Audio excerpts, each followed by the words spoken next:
Hey guys, in this full 2025 guide, I'll show you how to view journal entries in QuickBooks Online, perfect for tracking every financial transaction in your business. First, log into QuickBooks Online and go to the Reports tab.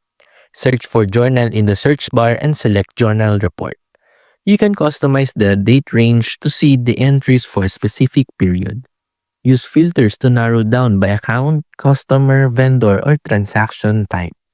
Click on any journal entry to type the view the full details, including debits, credits, and notes.